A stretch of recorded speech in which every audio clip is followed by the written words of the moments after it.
Monsieur Naman a franchi les portes de mon cabinet il y a désormais 15 ans, alors que j'étais toute jeune avocate, et il a frappé à la porte de mon cabinet pour obtenir régularisation de sa situation administrative. Malgré son passé judiciaire, nous avons obtenu ensemble régularisation de sa situation, et il était en règle depuis maintenant une quinzaine d'années sur le territoire français, puisque titulaire d'un titre de séjour portant la mention vie privée et familiale. Qui est M. Naman? Et c'est important, M. Naman, c'est avant tout un père de famille. Mon confrère vous l'a indiqué tout à l'heure, il est père de deux enfants de nationalité française, et un de ces deux enfants est un enfant qui est handicapé. M. Naman, c'est aujourd'hui aussi un grand-père, mais c'est aussi et surtout, et c'est important, quelqu'un à qui la France a donné sa chance et qui a saisi cette chance, puisque depuis maintenant 15 ans, M. Naman travaille. Il n'est pas, comme on veut bien laisser entendre, influenceur, mais il occupe un emploi qui est bien plus difficile, puisqu'il est agent d'entretien.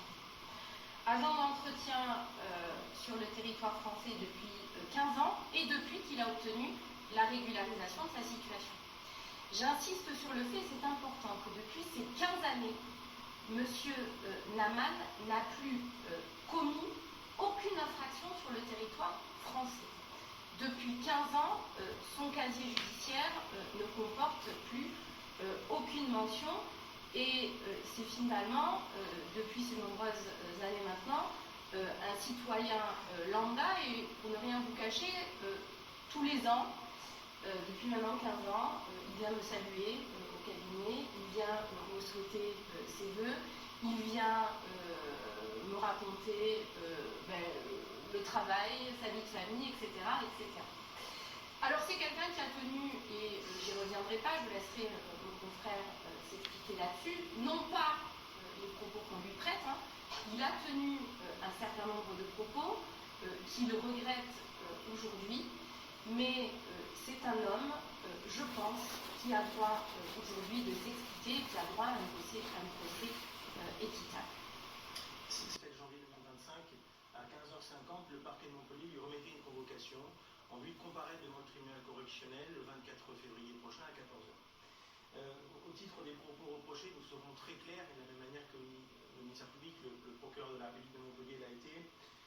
Sur ces propos reprochés à M. Naman, il n'a jamais été question, il a été écarté totalement par l'enquête judiciaire faite avec célérité mais avec efficacité, tout appel au meurtre, toute intention de tuer ou encore un quelconque comportement antisémite. Tout cela a été écarté de la procédure par le biais d'un certain nombre de traductions réalisées sous le contrôle du procureur de la République par des interprètes assermentés, également par des professeurs spécialistes de la langue arabe, et également avec les nuances que peut connaître la langue arabe en Algérie.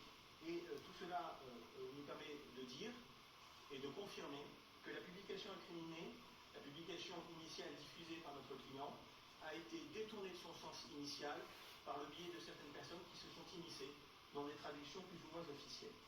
Et donc, considérant qu'il ne représentait aucun risque par un maintien sur le territoire français, qu'il ne se soustrairait pas non plus à l'action de la justice, le procureur de la République n'a sollicité aucun placement sous contrôle judiciaire, et c'est assez exceptionnel non plus, n'a sollicité aucune demande auprès d'un juge des libertés et détention en vue de son incarcération provisoire.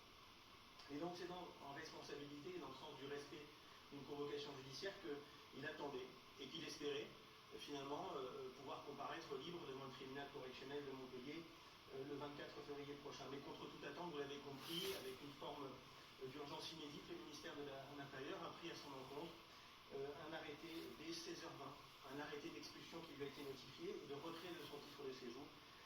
Immédiatement, vous le savez aussi, il a été conduit au centre de rétention administrative de Nîmes en vue de son éloignement envisagé vers l'Algérie.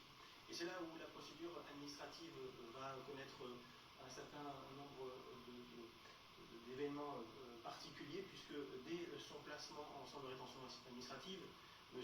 Naman, comme c'est prévu par la procédure, a communiqué avec nous et avec sa famille, tout de suite sollicité que nous formions des recours à la fois contre son placement en centre de rétention administrative, mais également en vue de son éloignement du territoire français. Et c'est dans la même forme de précipitation que nous avions craint à l'origine de cette affaire, au travers de dénonciations faites par l'autorité administrative locale, mais aussi par le maire de Montpellier, et sous une forme de réactivité exacerbée, que l'autorité administrative étatique a organisé le retour de M. Naman vers l'Algérie dans la précipitation d'hier. À 15h56, il embarquait pour un vol entre l'aéroport Charles de Gaulle et l'Algérie. Face à ce déploiement de moyens, nous avons été convaincus avec Maître Brun, mais avec notre consoeur ici, également Marie-David de Belloir du barreau de Paris, de l'opportunité de poursuivre les recours que nous avions envisagé et engagés en contre de ces décisions administratives. Et en ce sens, l'urgence de déposer, sous la forme d'un référé de liberté, la contestation de ces décisions. Je vous le dis, et nous réservons aussi un certain nombre de moyens dans les développements que nous faisons auprès du juge administratif, mais aussi auprès du juge des libertés de la détention, désormais de Meaux, puisque son placement en centre de rétention administrative hier en région parisienne fait que c'est ce juge désormais qui va être compétent. Eh bien, les décisions sont particulièrement administratives, sont particulièrement critiquables, à la fois sur un plan juridique, puisqu'elles ont été prises au motif d'une urgence absolue, très contestable, et d'un risque grave pour la République, alors que nous l'avons expliqué, à la fois les éléments du dossier pénal recueillis par le procureur de la République de Montpellier, mais également les éléments de personnalité qui sont constants, indiscutables, bien qu'on veuille dire parfois l'inverse, eh bien, permettait pourtant de dire que son maintien sur le territoire français était possible pour qu'il comparaisse en responsabilité devant ses juges. Je pense et nous pensons que d'autres solutions auraient pu être prises, trouvées par l'administration pour concilier à la fois le respect de l'ordre public, la préservation de l'ordre public et la faculté